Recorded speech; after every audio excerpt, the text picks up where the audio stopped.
These streets, I remember the first time I walked them.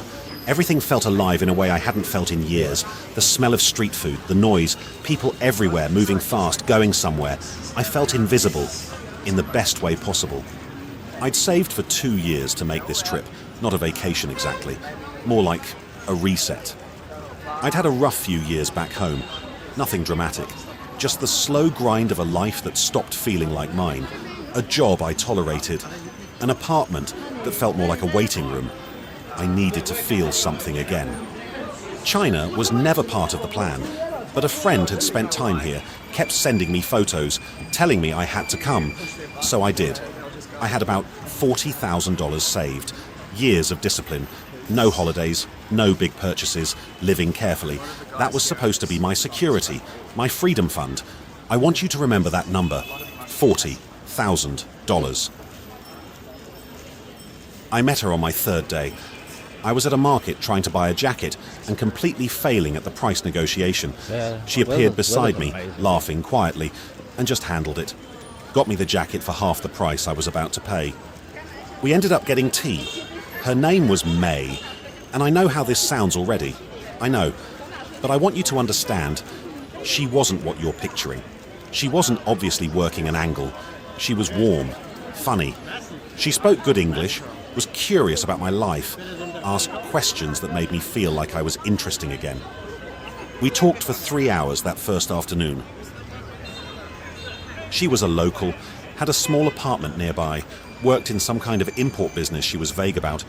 She knew every good spot in the city, the hidden noodle place tucked down an alley, the rooftop with the view nobody talks about.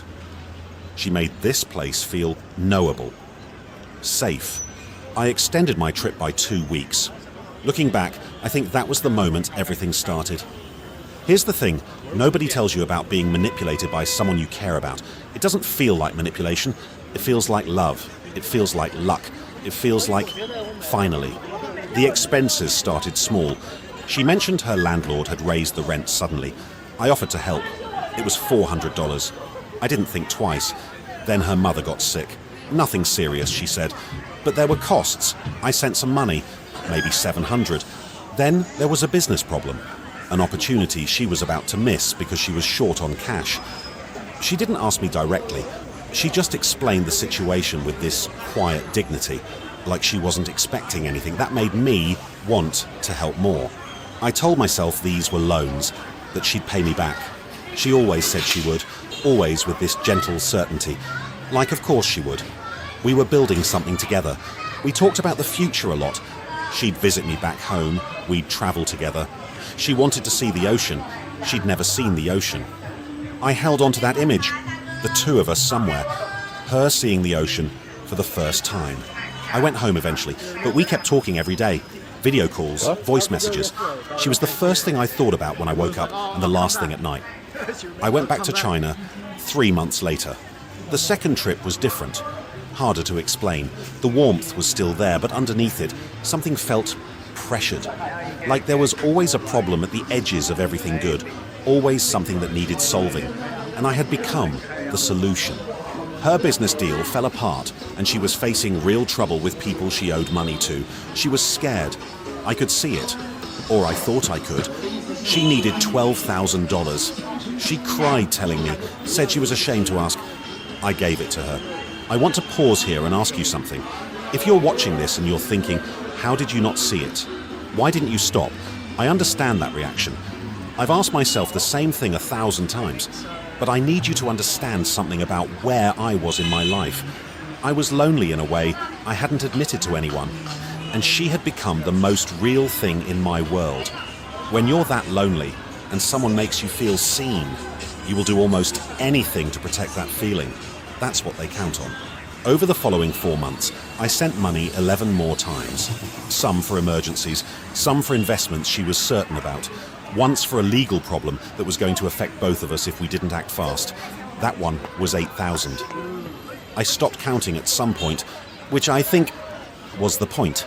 I found out through a friend of a friend.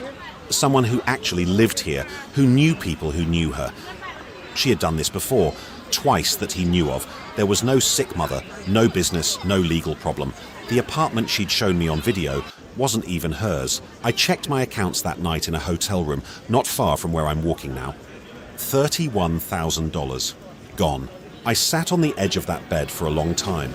The city was loud outside, all those people, all that movement, and I just sat there with my phone in my hand, doing the math over and over as if the number was going to change. It didn't change. I had $9,000 left to my name, 2 years of savings, everything I had built to give myself options, $9,000. I didn't sleep that night. I just lay there listening to the city outside, and I thought about all the conversations, all the plans, the ocean she'd never seen. None of it was real. I was a transaction. I still came back to China. That probably sounds strange, but I needed to separate the place from what happened, because this place didn't do anything to me. She did. And honestly, I did it to myself in the ways that mattered. These streets look the same. The markets, the noise, the smell of food from somewhere you can't quite locate.